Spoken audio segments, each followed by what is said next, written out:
தேவனுடைய நாமம் மகிமைப்படுவதாக. I thank God for giving me this opportunity to stand here and speak from His word. தேவனுடைய வார்த்தையிலிருந்து பேசுவதற்காக இங்கே என்னை நிறுத்தி இருக்கிற தேவனாகிய கர்த்தருக்கு நான் நன்றி செலுத்துகிறேன். Just a couple of updates from our life.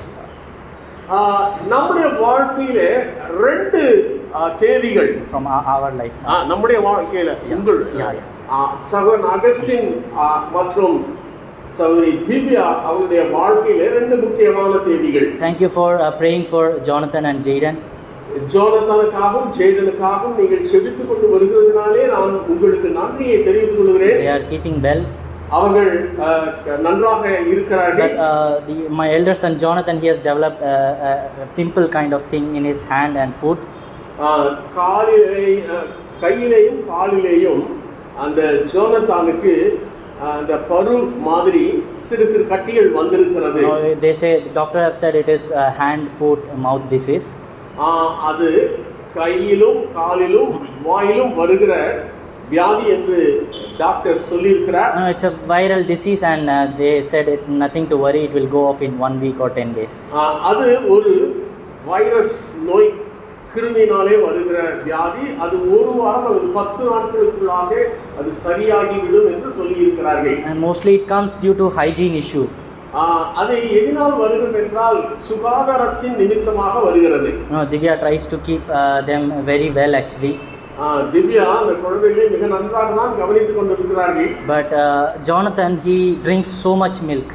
இந்த ஜோனத்தான் அதிகமாக பால் குடிக்கிறான். He feeds so much and then he starts vomiting. அவன் அதிகமாக குடித்து அப்புறம் அவன் வாமிட் பண்றான், அவன் வாந்தி பண்ணுகிறான். Maybe like me. என்னை போல. So we have to wash him and maybe that might be the reason for this cause. அவனை மறுபடியும் கழுவி சுத்தப்படுத்த வேண்டியதாக இருக்கிறது. அதன் காரணமாக இது ஏற்பட்டிருக்கலாம். So it can spread, it can even come to Jaden, so that's something that the doctor have said. இது தொற்றலாம் அடுத்த குழந்தைக்கும் ஜெய்டனுக்கும். ஆகவே கவனமாய் இருக்கும்படி மருத்துவர் ஆலோசனை சொல்லியிருக்கிறார். Do remember us, remember them in your prayers. ஆகவே எங்களுக்காகவும் எங்களுடைய குழந்தைகளுக்காகவும் நீங்கள் தயவாய் ஜெபிக்கும்படியாக உங்களை கேட்டுக்கொள்கிறேன். And there's a change which with respect to my work. என்னுடைய வேலையிலே ஒரு மாற்றம் வந்திருக்கிறது. I am serving the last week in my current company. கடந்த வாரத்திலே இப்பொழுதுள்ள அந்த கம்பெனியிலே நான் வேலை செய்து வருகிறேன். I am joining the next company next month first. வருகிற மாதம் 1ஆம் தேதியிலே வேறொரு நிறுவனத்திலே நான் பணியாற்ற இருக்கிறேன். And as part of that work, God may take us from here to Bangalore. அந்த வேலையின் நிமித்தமாக எங்களை கர்த்தர் இங்கிருந்து மீண்டுமாக அங்கே பெங்களூருக்கு அழைத்து செல்ல நேரிடும். It may take 3 or 4 months. ஆனாலும் 3-4 மாதங்கள் அதற்கு ஆகும். I'll update the church as soon as I get the confirmation. எனக்கு அவர்கள் உறுதியாய் தெரிவித்த பிறகு சபைக்கு நான் அதை அறிவிக்கிறேன். Please do pray for us as a family. குடும்பமாக எங்களுக்காக நீங்கள் ஜெபியுங்கள். Because this is going to decide where we will be for the next few years. அடுத்த சில வருடங்கள் நாங்கள் எங்கே வாழ வேண்டும் என்று சொல்லி இது தீர்மானிக்கும். We have prayed to God regarding this and we have waited on God and we see that this is God's will. தேவனுடைய சமூகத்திலே நாங்கள் காத்திருந்து இதற்காக ஜெபித்துக் கொண்டு வருகிறோம். இது தேவனுடைய சித்தம் என்று நாங்கள் அறிந்திருக்கிறோம். Thank you for praying and please continue to pray for us. எங்களுக்காக நீங்கள் ஜெபிப்பதற்காக நான் நன்றியுள்ளவனாக இருக்கிறேன். தொடர்ந்து எங்களுக்காக ஜெபியுங்கள். Shall we now turn to God's word?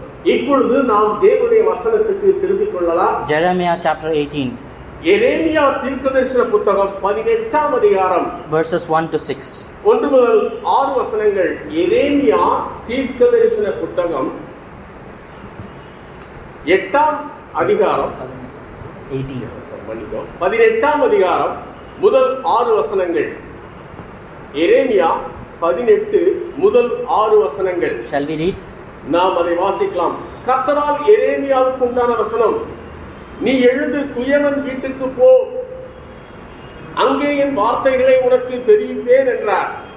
அப்படியே நான் குயவன் வீட்டுக்கு போனேன். இதோ அவன் திரிகையினாலே வணைந்து கொண்டிருந்தான். குயவன் வணைந்து கொண்டிருந்த மண்பாண்டம் அவன் கையிலே கெட்டு போயிற்று. அப்பொழுது அதை திருத்தமாய் செய்யும்படிக்கு தன் பார்வைக்கு சரியாய் கண்டபடி குயவன் அதை திரும்ப வேறே பாண்டமாக வணைந்தான். அப்பொழுது கர்த்தருடைய வசனங்களுக்கு உண்டாகியவர், இஸ்ரவேல் குடும்பத்தாரே, இந்த குயவன் செய்தது போல நான் உங்களுக்கு செய்யக்கூடாதோ என்று கர்த்தர் சொல்கிறார். இதோ இஸ்ரவேல் வீட்டாரே, களிமண் குயவன் கையில் இருக்கிறது போல நீங்கள் என் கையில் இருக்கிறீர்கள். Now the passage gives us a picture of the relationship that we have with God. தேவனோடு கூட நமக்கு இருக்கக்கூடிய அந்த ஐக்கியம், உறவை குறித்து இந்த வேத பகுதி பேசுகிறது. And the relationship is of a potter and a clay. இந்த உறவானது ஒரு குயவனுக்கும் களிமண்ணுக்கும் உள்ள உறவாக இருக்கிறது. God being the potter and we being the clay. தேவனே குயவனாக இருக்கிறார், நாம் அவர் கையில் களிமண்ணாக இருக்கிறோம். Usually God used the prophets to give a message to the nation Israel. அங்கே இயல்பாக பார்க்கும்போது தேவன் தம்முடைய தீர்க்கதரிசிகளின் மூலமாக தம்முடைய பூமிக்குரிய ஜனமாகி இஸ்ரவேலுக்கு தம்முடைய வார்த்தைகளை அறிவிக்கக்கூடியவராக, செய்தியை அறிவிக்கக்கூடியவராக இருக்கிறார். God says to his prophet, go and speak to the nation Israel, and then he gives the word that the prophet has to speak. நீ என்னுடைய ஜனமாகி இஸ்ரவேலுக்கு நான் உனக்கு சொல்வதை போய் சொல் என்று சொல்லி அவனை அனுப்பி, அப்பொழுது நான் என்னுடைய வார்த்தைகளை உனக்கு சொல்லுவேன் என்று சொல்லுகிறார். But this message is little different. ஆனால் இங்கே நாம் வாசிக்கும் போது இந்த செய்தியானது சற்று வித்தியாசமானதாக இருக்கிறது. God doesn't give a message to the prophet Jeremiah. எரேமியா தீர்க்கதரிசிக்கு எந்த ஒரு செய்தியையும் கர்த்தர் கொடுக்கவில்லை. Instead God says, go to that place, go to Potter's house, and you will get that message.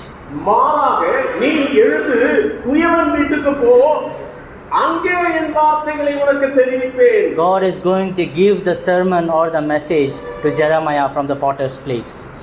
எரேமியாவுக்கு தேவன் தம்முடைய வார்த்தைகளை அல்லது செய்தியை குயவன் வீட்டிலே கொடுக்கக்கூடியவராக இருக்கிறார். And we see the obedient prophet Jeremiah going to the Potter's place. கீழ்ப்படிதல் உள்ள அந்த எரேமியா அப்படியே குயவன் வீட்டுக்கு போகிறான். And he sees the potter and making the vessel on the wheel. குயவன் வீட்டிலே அங்கே எரேமியா குயவன் அந்த திரிகையிலே வணைந்து கொண்டிருக்கிறதை காண்கிறான்.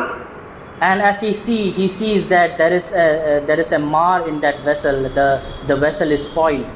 குயவன் வணைந்து கொண்டிருந்த மண்பாண்டம் அவன் கையிலே கெட்டு போயிற்று. Now the potter, he takes that clay again, he smashes this and he starts to make it again. இப்பொழுது அவன் அந்த கெட்டுப்போன அந்த களிமண்ணை மீண்டுமாக பிசைந்து வேறொரு பாத்திரமாக அதை வணைகிறான். After the potter has redone that, he sees that the clay is good, the vessel is good. அவன் இப்படியாக திரும்ப வணைந்த போது இப்பொழுது அந்த பாத்திரம் அது சிறந்ததாக காணப்பட்டது. As Jeremiah sees this picture, எரேமியா இந்த காட்சிகளை கண்டபோது God's word come to him. தேவனுடைய வார்த்தை அவனுக்கு வருகிறது. That's the word that he has to say to Israel and to us. இந்த வார்த்தையை தான் இஸ்ரவேல் ஜனங்களுக்கு மாத்திரமல்ல நமக்கும் கர்த்தர் சொல்லுகிறார். Shall we read verse 5 and 6 one more time? 5-6 வசனங்களை மீண்டுமாக ஒருமுறை வாசிக்கலாம். அப்பொழுது கர்த்தருடைய வசனம் எனக்கு உண்டாகி, அவர், இஸ்ரவேல் குடும்பத்தாரே, இந்த குயவன் செய்தது போல நான் உங்களுக்கு செய்யக்கூடாதோ என்று கர்த்தர் சொல்லுகிறார். இதோ இஸ்ரவேல் வீட்டாரே, களிமண் குயவன் கையில் இருக்கிறது போல நீங்கள் என் கையில் இருக்கிறீர்கள். God is giving a clear message here. இங்கே தேவன் ஒரு தெளிவான செய்தியை கொடுக்கிறார். That God is the potter தேவனே குயவன் and we are the clay. நாம் அவருடைய கையில் இருக்கக்கூடிய களிமண். The potter has complete authority over the clay. இந்த களிமண் மீது குயவனுக்கு பரிபூரண அதிகாரம் உண்டு. He can do whatever he want to do with that clay. அந்த களிமண்ணை வைத்துக்கொண்டு அந்த குயவன் என்ன செய்ய விரும்புகிறானோ அதை செய்ய அவனுக்கு முழு அதிகாரம் உண்டு. When we understand this relationship between the potter and the clay, இந்த குயவனுக்கும் களிமண்ணுக்கும் உள்ள இந்த உறவை தொடர்பை நாம் சரியாக புரிந்து கொள்வோமானால் we will get answers to many of our questions in life.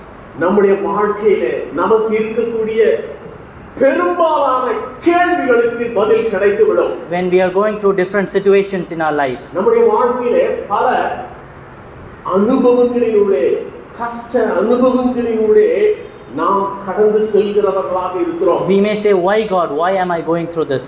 ஆண்டவரே, ஏன் இப்படிப்பட்டதான கஷ்டத்திலூடே அனுபவத்திலூடே நான் கடந்து சென்று கொண்டிருக்கிறேன் என்று தேவனை நாம் கேள்வி கேட்கிறவர்களாக இருக்கலாம். When we feel pressure here and when we feel pressure there, we may ask God, why to me?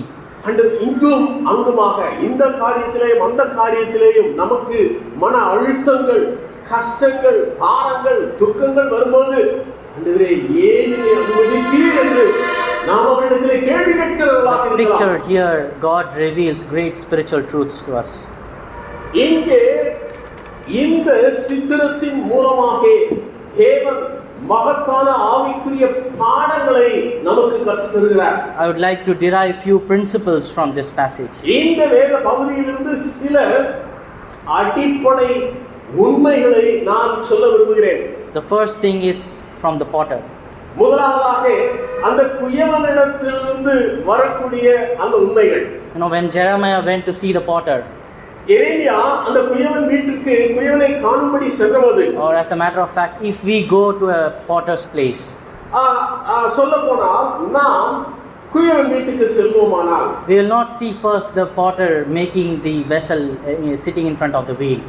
அந்த அந்த அந்த திரிகைக்கு முன்னதாக உட்கார்ந்து கொண்டு அவன் அந்த பாத்திரத்தை வணைவதை முதலாவது நாம் காண மாட்டோம். The first thing that he will do is he will go in search of the clay. முதலாவதாக குயவன் என்ன செய்வார்? போய் அந்த பாத்திரங்களை செய்வதற்கு ஏற்ற களிமண்ணை தேடி கண்டுபிடிப்பார். The potter has the experience and ability to find out the perfect clay which will be able to be made into a vessel. அந்த பானைகளை செய்வதற்கு பொருத்தமான தகுதியான களிமண் எது என்பதை தன்னுடைய வாழ்க்கையின் அனுபவத்தின் மூலமாக அவர் அதை கற்றுக்கொண்டு அதை சரியான களிமண்ணை தேர்ந்தெடுப்பார். No, not every clay can be made into a vessel. பாக்குற களிமண் எல்லாம் பாத்திரம் செய்ய முடியாது. You know, the potters are very skilled to select the proper இந்த clay. குயவர்கள் அந்த தகுதியான களிமண்ணை தெரிந்தெடுப்பதிலே அனுபவசாலிகள். That's the first thing the potter does. முதலாவதாக அந்த குயவன் செய்யக்கூடிய வேலை அதுதான். Shall we read Deuteronomy chapter 14 verse 2? உபாகமம் 14ஆம் அதிகாரம் 2வது வசனத்தை நாம் வாசிக்கலாம். உபாகமம் 14ஆம் அதிகாரம் 2வது வசனம்.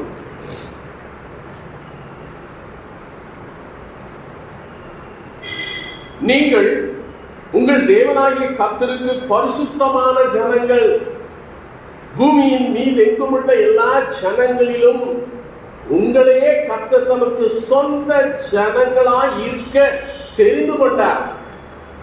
Now God says to the nation Israel that you have been chosen. இஸ்ரவேல் ஜாதியரை நோக்கி கர்த்தர் சொல்லுகிறது, நான் உங்களை தெரிந்து கொண்டேன். Now when we think of God as the master potter, அங்கே தேவனை அங்கே அங்கே முதலாளியான ஒரு குயவனாக நாம் காணும்போது he knows the alpha and the omega. அவருக்கு அங்கே ஆரம்பமும் முடிவும், அதாவது ஆல்பாவும் ஒமேகாவும் அறிந்தவர். He is an all-knowing God. அவர் சர்வஞானி, சகலத்தையும் அறிந்தவர். And he chooses a people for him. அவருக்கென்று சொந்த ஜனமாய் இருக்கும்படி ஒரு கூட்ட ஜனத்தை அவர் தெரிந்தெடுக்கிறார். God chose the nation Israel. இஸ்ரவேல் என்கிற ஜாதியை அவர் தெரிந்தெடுத்தார். When we come to the New Testament, புதிய ஏற்பாட்டுக்கு நாம் வரும்போது, when we come to 1 Peter chapter 2, பேதுரு எழுதின முதலாம் நிருபம் 2ஆம் அதிகாரம் verse 9, we read that we are also a chosen generation. 9வது வசனத்திலே நாமும் தேவனால் தெரிந்தெடுக்கப்பட்ட ஜாதி என்று அங்கே எழுதப்பட்டிருக்கிறது. நீங்களோ உங்களை அந்தகாரத்தினின்று தம்முடைய ஆச்சரியமான ஒளியினிடத்திற்கு வரவழைத்தவருடைய புண்ணியங்களை அறிவிக்கும்படிக்கு தெரிந்து கொள்ளப்பட்ட சந்ததி, ராஜரீகமான ஆசாரிய கூட்டம், பரிசுத்த ஜாதி, அவருக்கு சொந்தமான ஜனமாயும் இருக்கிறீர்கள். Like the potter goes out அங்கே குயவன் வெளியிலே களிமண்ணை தேடி போகிறார் and smashes the upper layer. அங்கே மேற்பரப்பை, அந்த பூமியின் மேற்பரப்பை உடைக்கிறார் and finds the clay from which he can make the vessel. நல்ல பாத்திரம் செய்யும்படியான அந்த களிமண்ணை அங்கே கண்டுபிடிக்கிறார். God came in search of us. தேவன் நம்மை தேடி வந்தார். He chose us to be his own. அவருக்கு சொந்த ஜனமாய் இருக்கும்படி நம்மை தெரிந்து கொண்டார். God has chosen us. தேவனே நம்மை தெரிந்து கொண்டார். John 15:16 says, we did not choose him, he chose us. யோவான் சுவிசேஷம் 15ஆம் அதிகாரம் 16ஆம் வசனத்திலே நாம் அவரை தெரிந்து கொள்ளவில்லை, தேவனே நம்மை தெரிந்து கொண்டார் என்று நாம் அங்கே வாசிக்கிறோம். Shall we read that verse? அந்த வசனத்தை நாம் வாசிக்கலாம். யோவான் எழுதின சுவிசேஷம் 15ஆம் அதிகாரம் 16ஆவது வசனம். நீங்கள் என்னை தெரிந்து கொள்ளவில்லை, நான் உங்களை தெரிந்து கொண்டேன். The clay can never select the potter. களிமண் குயவனை தேர்ந்தெடுக்க முடியாது. The potter has to choose the clay. குயவன் தான் களிமண்ணை தேர்ந்தெடுக்க வேண்டும். Now the first thing that we learn here is that the potter goes in search of the clay. ஆகவே முதலாவதாக நாம் இங்கே கற்றுக்கொள்ளக்கூடிய பாடம் என்னவென்றால், குயவனே களிமண்ணை தேடி போகிறான். When God is our potter, we must understand that he came in search of us. தேவன் நம்முடைய குயவனாய் இருக்கும்போது நாம் புரிந்து கொள்ள வேண்டிய ஒரு சத்தியம் இருக்கிறது. என்னவென்றால், அவரே நம்மை தேடி வந்தார். Jesus said, I came to seek the lost. ஆண்டவராகிய இயேசு கிறிஸ்து சொல்லும்போது, இழந்து போனதை தேடவும் ரட்சிக்கவுமே வந்தேன் என்று சொன்னார். Now the second thing that we learn here is, இரண்டாவதாக நாம் இங்கே கற்றுக்கொள்ளக்கூடிய காரியம், the second principle, இரண்டாவது அடிப்படை சத்தியம், the potter has a plan. இந்த குயவனுக்கு ஒரு திட்டம் இருக்கிறது. The potter plans what he is going to make from that clay. அந்த களிமண்ணிலிருந்து எதை வடிவமைக்க வேண்டும், வணைய வேண்டும் என்கிற ஒரு திட்டம் அவருக்கு இருக்கிறது. Whether it's going to be a vase, அது ஏதோ ஒரு அழகான பூ ஜாடியோ, whether it's going to be a container where water can be poured, அல்லது தண்ணீர் நிரப்பி வைக்கக்கூடிய ஒரு பானையோ, whether it's going to be a plate on which people will eat, அல்லது உணவு உண்ணும்படியான ஒரு தட்டோ, the potter has a plan.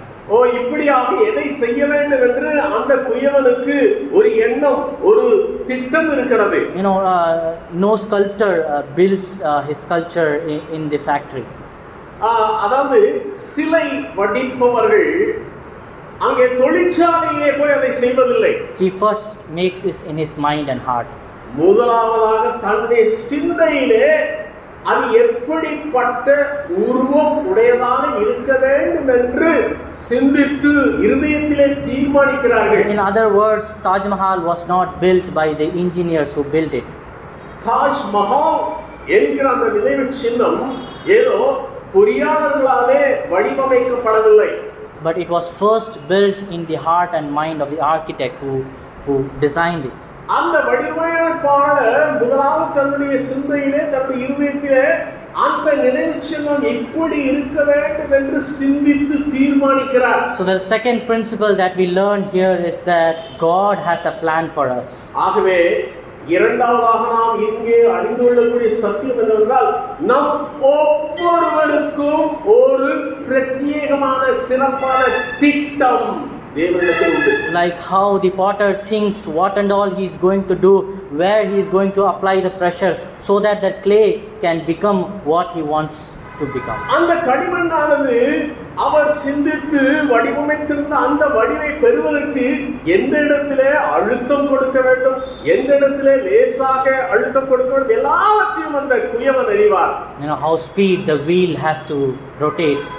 அந்த திரிகை அது எவ்வளவு வேகமாக சுற்ற வேண்டும் என்பதும் அவருக்கு தெரியும். The potter thinks and he plans. ஆக இப்படியாக அந்த குயவன் அதை யோசித்து திட்டம் பண்ணி அதை செயல்படுத்துகிறார். The psalmist is amazed that God thinks about us. தேவன் நம்மீது நினைவாய் இருக்கிறார் என்பதை அந்த சங்கீதக்காரன் அறியும்போது அவன் ஆச்சரியப்படுகிறான். Shall we read Psalms 40 verse 17? 40ஆம் சங்கீதம் 17வது வசனம். 40ஆம் சங்கீதம் 17வது வசனம். நான் சிறுமையும் எளிமையுமானவன், கர்த்தரோ என்மேல் நினைவாயிருக்கிறார்.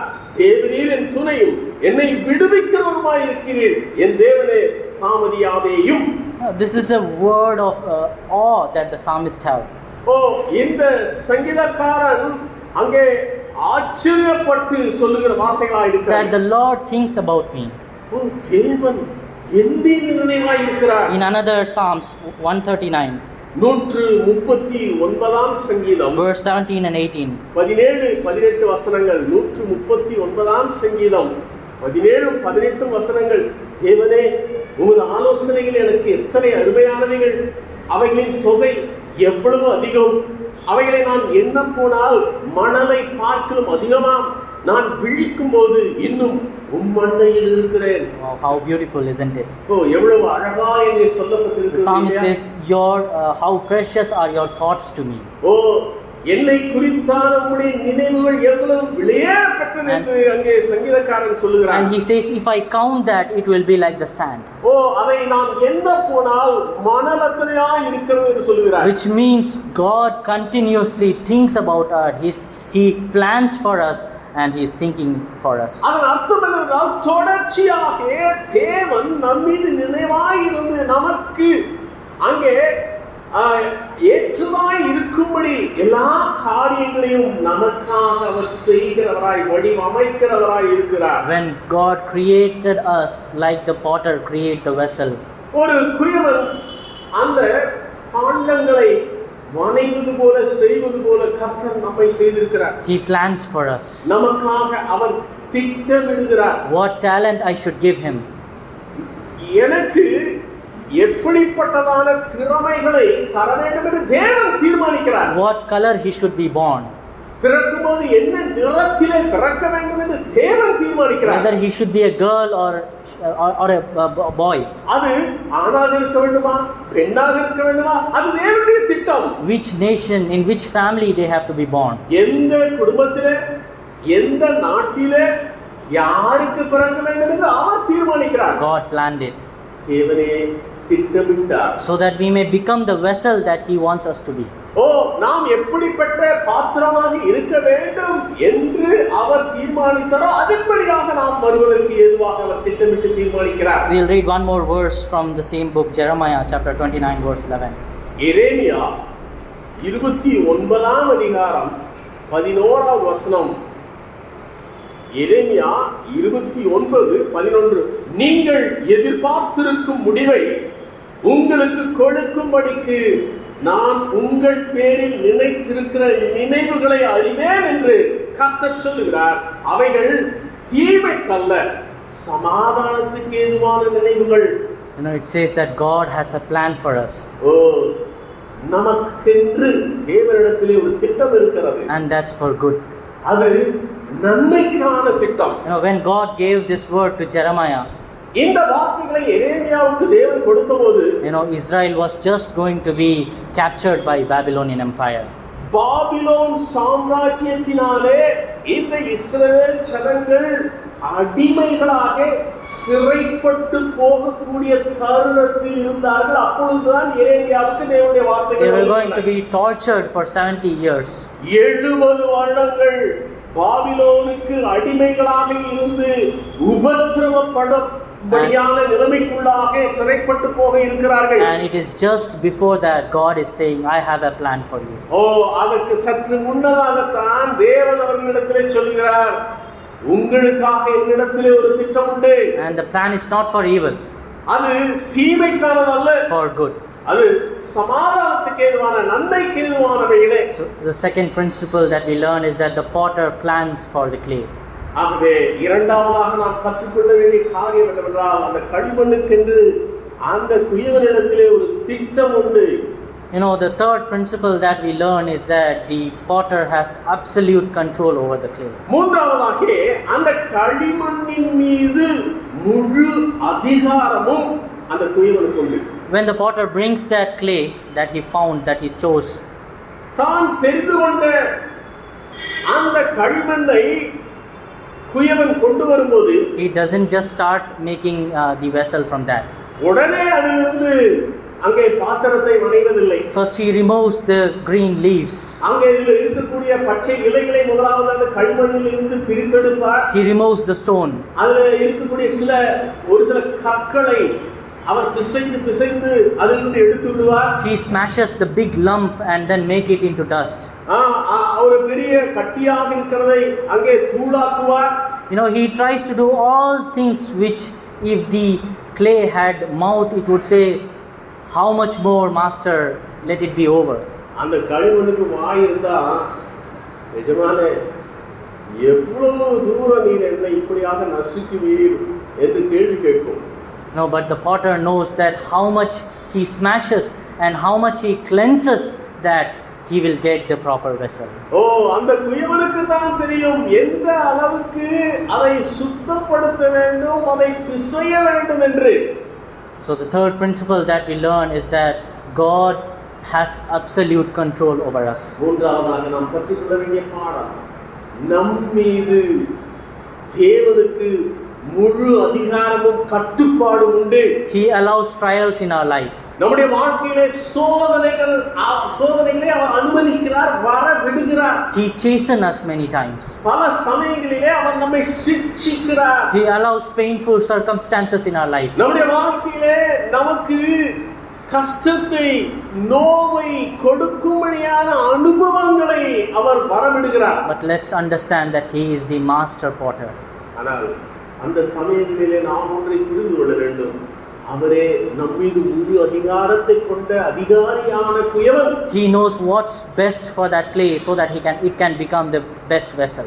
அந்த களிமண்ணுக்கு எது சிறந்தது, அது நல்ல சிறந்த பாத்திரமாக வணையப்படும்படி அதற்கு என்ன செய்ய வேண்டும் என்று அவருக்கு தான் தெரியும். He will apply pressure in every way so that the vessel will come out in a way that he wants it to come out. அந்த பாத்திரம் எவ்விதத்திலே வணையப்பட வேண்டும், வடிவமைக்கப்பட வேண்டும் என்று எண்ணியிருக்கிறாரோ அதற்கு ஏற்றாற்போல் எந்த இடத்திலே அழுத்தம் கூடுதலாக கொடுக்க வேண்டும், குறைவாக கொடுக்க வேண்டும் என்று சொல்லி அதை வணையும் போது அவர் செய்கிறார். When God chastens us, when God brings trials in our life, we also sometimes tend to say, why Lord, how long Lord? ஆண்டவர் நமக்கு சிக்ஷையை அனுப்பும் போது, பாடுகளை, கஷ்டங்களை நம்முடைய வாழ்க்கையை அனுமதிக்கும் போது நாம் அவரை நோக்கி முறையிடுகிறோம். ஆண்டவரே, இது எதுவரைக்கும் ஆண்டவரே, எவ்வளவு காலம் இப்படியாய் நான் இந்த வேதனைகளை, சிக்ஷைகளை அனுபவிக்க வேண்டும் என்று அவரிடத்திலே கேள்வி கேட்கிறோம். Shall we read Romans chapter 9 verse 20 and 21? ரோமருக்கு நிருபம் 9ஆம் அதிகாரம் 20 and 21. 20-21 வசனங்கள். ரோமர் 9ஆம் அதிகாரம் 20-21 வசனங்கள். அப்படியானால் மனுஷனே, தேவனோடு எதிர்த்து தர்க்கிக்கிற நீ யார்? உருவாக்கப்பட்ட வஸ்து உருவாக்கினவனை நோக்கி நீ என்னை ஏன் இப்படி உண்டாக்கினாய் என்று சொல்லலாமா? மிதியிட்ட ஒரே களிமண்ணினாலே குயவன் ஒரு பாத்திரத்தை கனமான காரியத்துக்கும் ஒரு பாத்திரத்தை கனவீனமான காரியத்துக்கும் பண்ணுகிறதற்கு மண்ணின் மேல் அவனுக்கு அதிகாரம் இல்லையோ? The word says that God has authority over the clay. இங்கே மிக தெளிவாக இந்த வசனங்கள் அறிவிக்கின்றன, அந்த களிமண்ணின் மீது குயவனுக்கு முழு அதிகாரம் உண்டு. He chooses to make one clay into honor and another into dishonor. ஒரே களிமண்ணினாலே கனத்துக்குரிய ஒரு பாத்திரத்தையும் கனவீனத்துக்குரிய ஒரு பாத்திரத்தையும் குயவன் செய்கிறார். Shall we read Isaiah chapter 45 verse 9 as well? ஏசாயா 45ஆம் அதிகாரம் 9வது வசனத்தை கூட நாம் வாசிக்கலாம். ஏசாயா 45 9வது வசனம். மண்ணோடுகளுக்கு ஒத்த ஓடாய் இருந்தும் தன்னை உருவாக்கினவரோடே வழக்காடுகிறவனுக்கு ஐயோ! களிமண் தன்னை உருவாக்கினவரை நோக்கி என்ன செய்கிறாய் என்று சொல்ல தகுமோ? உன் கிரியையானது அவைகளுக்கு கைகள் இல்லை என்று சொல்லலாமோ? You know, the potter has complete authority over the clay. ஓ, களிமண்ணின் மீது குயவனுக்கு முழு அதிகாரமும் இருக்கிறது. He makes the clay into a vessel that he wishes it to be. எப்படிப்பட்டதான ஒரு பாத்திரம் வணைய வேண்டும் என்று அந்த குயவன் விரும்புகிறானோ அப்படியான பாத்திரத்தை தான் அவன் வணைகிறான். So what is the principle that we learn for us? ஆகவே நாம் நமக்காக கற்றுக்கொள்ள வேண்டிய பாடம் என்ன?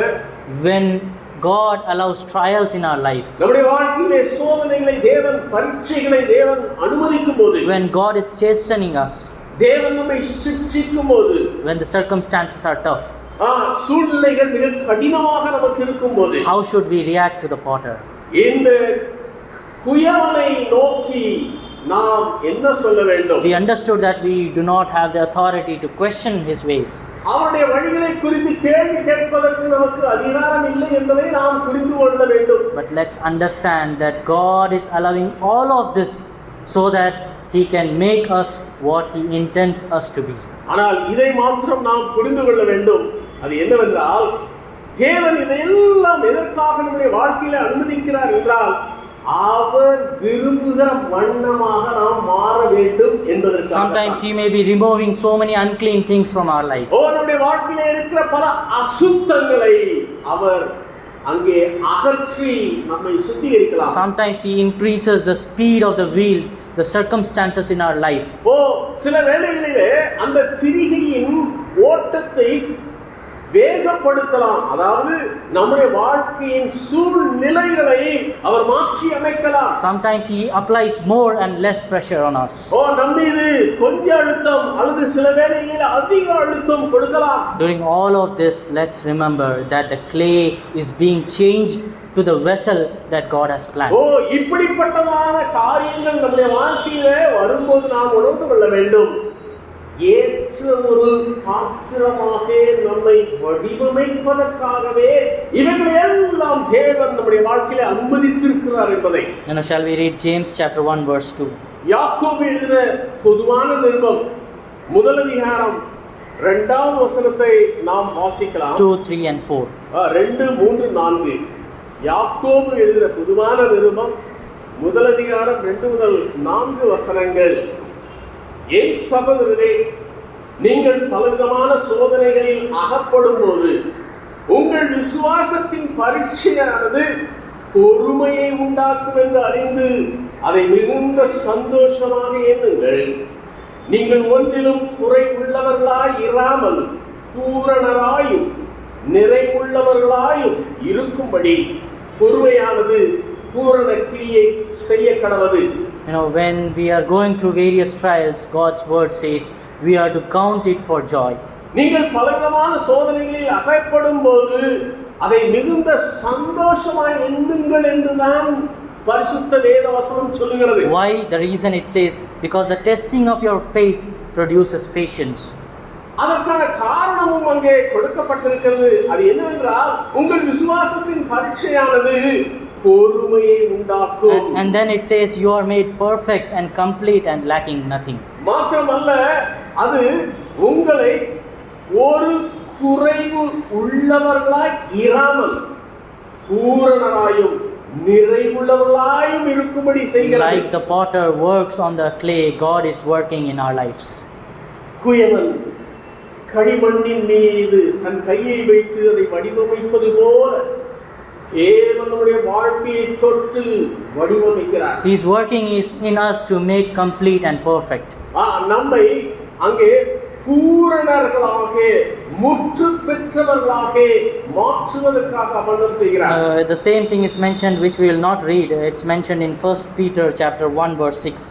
1 பேதுரு முதல் அதிகாரம் 6வது வசனத்திலேயும் அதே காரியம் சொல்லப்பட்டிருக்கிறது. இப்பொழுது நாம் அதை வாசிக்க போவதில்லை. So let's remember this third principle, that God allows all of the circumstances, trials and chastening in our life so that he can make us perfect. He can bring that perfect vessel from us. நம்மை பரிபூரணர்களாக, ஒரு பரிபூர்ணமான ஒரு பாத்திரமாக மாற்றுவதற்காகத்தான் இந்த எல்லா சோதனைகளையும் சிற்றைகளையும் அந்த நம்முடைய சூழ்நிலைகளிலே கஷ்டங்களையும் தேவன் அனுமதிக்கிறார். Before using Moses mightily to lead Israel, God used 40 years to train him through different trials and circumstances. மோசேயை தான் விரும்பின காரியத்தை செய்யும்படியாக தேவன் பயன்படுத்துவதற்கு முன்னதாக 40 வருடம் வனாந்தரத்திலே அவனை பயிற்றுவிக்கிறார். Before making Joseph the second in command in Egypt, God made him to go through several trials and tribulations. எகிப்து தேசத்திலே பார்வோனுக்கு அடுத்தபடியான அதிகாரத்திலே யோசேப்பை வைப்பதற்காக யோசேப்பின் வாழ்க்கையிலே பலவிதமான கஷ்டங்களை, பாடுகளை, சோதனைகளுடைய அவனை கொண்டு வருகிறார். God is working in us to mold us. தேவன் நம்மை வடிவமைக்கும்படியாக நம்மிலே கிரியை செய்து கொண்டிருக்கிறார். Finally, I want to conclude with the clay. கடைசியாக அந்த களிமண்ணோடு கூட நான் முடிக்க விரும்புகிறேன். We were thinking about the potter. நாம் இதுவரைக்குமாக குயவனை குறித்து சிந்தித்துக் கொண்டிருந்தோம். The God who came in search of us. தேவன் நம்மை தேடி வந்தார். The God who planned for us before the foundation of the world. உலகம் அங்கே தோன்றுவதற்கு முன்னதாகவே நம்மீது நினைவாயிருந்தார், நம்மை அறிந்து வைத்திருந்தார். Who thinks about us each and every day. ஒவ்வொரு நாளும் ஒவ்வொரு மணி துளியும் நம்முடைய நினைவாகவே அவர் இருக்கிறார். The God who allows different situation in our life. தேவன் பலவிதமான சூழ்நிலைகளுக்குள்ளாக நம்முடைய வாழ்க்கையை எடுத்துச் செல்கிறார். So that we become that perfect vessel. பரிபூர்ணமான பாத்திரமாக நாம் வளையப்படும்படி இப்படி செய்கிறார். Finally, when we look at the clay, கடைசியாக இந்த களிமண்ணை நாம் பார்க்கும்போது, the clay is the most plentiful available element. இந்த களிமண் என்று பார்க்கும்போது எங்கு பார்த்தாலும் அது கிடைக்கிறது, அவ்வளவு களிமண் இருக்கிறது. Because it is available everywhere, it has no value.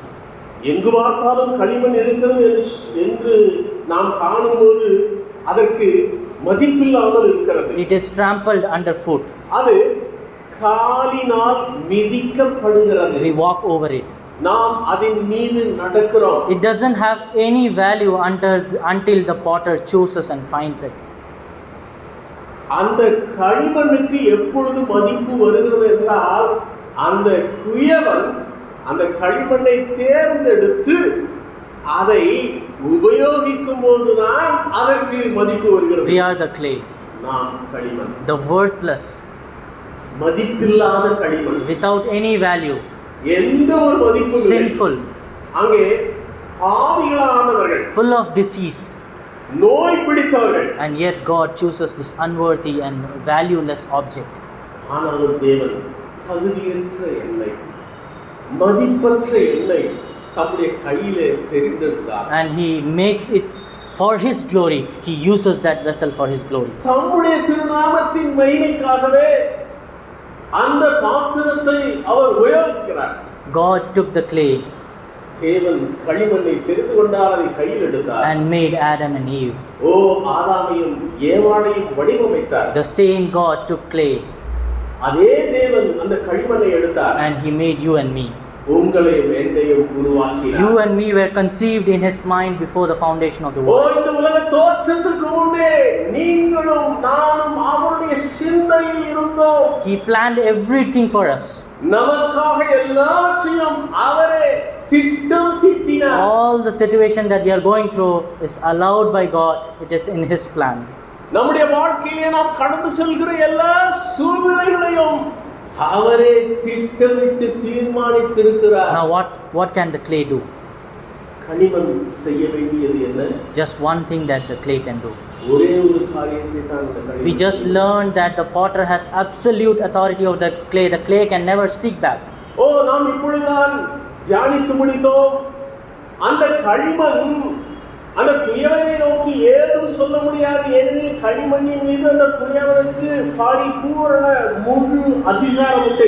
The only thing the clay can do is அந்த களிமண் செய்யக்கூடிய ஒரே ஒரு காரியம் உண்டு. it can yield itself to the potter.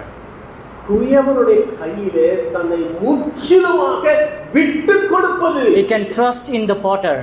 அந்த குயவன் மீது முழு நம்பிக்கையை, விசுவாசத்தை வைத்து தன்னையே அந்த குயவனுடைய கையிலே அர்ப்பணித்து விடுவது. You know, you remember that the clay, the potter, the vessel that he was making, it was spoiled. ஓ, நாம் வாசித்த அந்த வேத பகுதியில அந்த குயவன் வணையும் போது அது அவனுடைய கையிலே கெட்டு போயிற்று. What happens when the clay do not yield to the potter?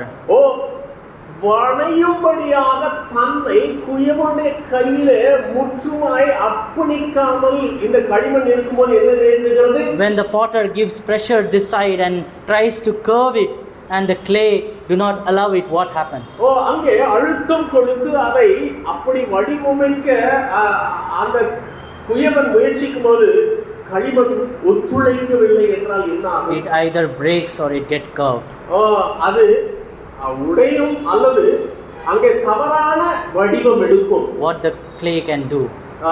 களிமண் என்ன செய்ய The வேண்டும்? clay has to yield to the potter. குயவனுடைய கரத்திலே தன்னை அர்ப்பணித்து விட வேண்டும் அந்த களிமண். It has to trust in the potter, and whatever he's allowing, it has to know that it's for its good, so that it will come out in the best possible way. ஆகவே அந்த குயவன் மீது முழு நம்பிக்கை வைத்து அந்த குயவன் தனக்கு செய்யும் எல்லா காரியமும் தான் ஒரு சிறந்த ஒரு பாத்திரமாக, அவருக்கு மகிமையான ஒரு பாத்திரமாக விளங்கும்படியாகத்தான் என்னை வடிவமைக்கிறார் என்று சொல்லி முற்றிலுமாய் அவருடைய கையிலே அர்ப்பணித்து விட வேண்டும். Dear brothers and sisters, God is our potter. தேவனே நம்முடைய குயவன். And we are that worthless clay. நாம் ஒரு மதிப்பும் இல்லாத களிமண் தான். And yet he sent his highest worth, our Lord and Savior Jesus Christ, to redeem such unworthy clay. தகுதியில்லாத ஒரு மதிப்பும் இல்லாத இந்த களிமண்ணை மீட்டெடுத்து ஒரு மகிமையான பாத்திரமாய் வணைவதற்கு ஏதுவாக உச்சக்கட்ட மதிப்பு வாய்ந்த தம்முடைய குமாரனாகிய கர்த்தராகிய இயேசு கிறிஸ்துவை இந்த பூமிக்கு அவர் அனுப்பினார். Christ died on the cross. கிறிஸ்து சிலுவையிலே நமக்காக மரித்தார். Bearing our sins. நம்முடைய பாவங்களை தம்மில் ஏற்றுக்கொண்டு மரித்தார். So that by believing in that, அதிலே நாம் விசுவாசம் வைக்கும்போது, by believing that he bore our sins and he paid the price in full and he shed his blood for our sins. ஆண்டவராகிய இயேசு கிறிஸ்து என்னுடைய பாவங்களை தம்மீது ஏற்றுக்கொண்டு அந்த பாவங்களுக்கான முழு தண்டனையை அவர் அனுபவித்து ரத்தம் சிந்தி மரித்தார் என்று நான் விசுவாசிக்கும் போது, we become his chosen people. நாம் அவரால் தெரிந்து கொள்ளப்பட்ட ஜனமாகிறோம். We become that empty vessel which God created so that he can fill that. ஓ, தேவன் சிருஷ்டித்த அந்த காலியான பாத்திரமாக அப்பொழுது நாம் மாறுவோம். அப்பொழுது தேவன் அதை நிரப்புவார். And when God allows different circumstances in our life, நம்முடைய வாழ்க்கையில் தேவன் பலவிதமான சூழ்நிலைகளினூடே நம்மை நடத்தி செல்லும்போது, we can yield ourselves to God. நாம் தேவனுடைய கரத்திலே நம்மை முற்றிலுமாக எந்தவித எதிர்ப்பும் இல்லாமல் அர்ப்பணிக்க வேண்டும். We can trust in God that he is changing us. ஓ, தேவன் நம்மை வடிவமைக்கிறார், நம்மை மாற்றுகிறார் என்று நம்பி நம்மை அவர் கையிலே ஒப்புவிக்க வேண்டும். He is making us good. He is making us complete and perfect.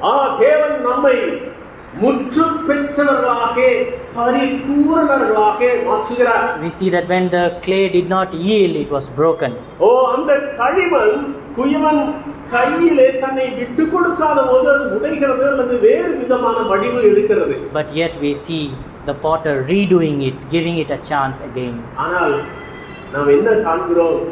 அந்த குயவன் மீண்டும் ஒரு சந்தர்ப்பத்தை, மீண்டும் ஒரு சமயத்தை கொடுத்து அதை திரும்பவும் வணைகிறார். I just want to conclude here, dear brothers and sisters. சொல்லி நான் இங்கே முடிக்க விரும்புகிறேன். I just want to remind this morning of this wonderful relationship that we have with God. ஓ, தேவனோடு கூட நமக்கு இருக்கிற இந்த அருமையான சிறப்பான உறவை குறித்து நான் உங்களுக்கு ஞாபகமூட்ட விரும்புகிறேன். May this relationship comfort us. இந்த உறவு நம்மை ஆற்றி தேற்றட்டும். Because he is for us. ஏனெனில் அவர் நமக்காகவே இருக்கிறார். He is the master potter. அவரே அங்கே எஜமானாகிய குயவன். He has complete authority over our life. நம்முடைய வாழ்க்கை மீது அவருக்கு முழு அதிகாரம் உண்டு. And he loves us. Whatever he is doing, it's for our good. ஓ, அவர் செய்யும் எல்லா காரியமும் நம்முடைய நன்மைக்கு ஏதுவானதே. அவர் நம்மில் அன்பு கூறுகிறவர். May His name be glorified. அவருடைய நாமம் மகிமைப்படுவதாக. ஆமென். ஆமென். நான் ஜெபித்து இந்த கூட்டத்தை முடிக்கலாம்.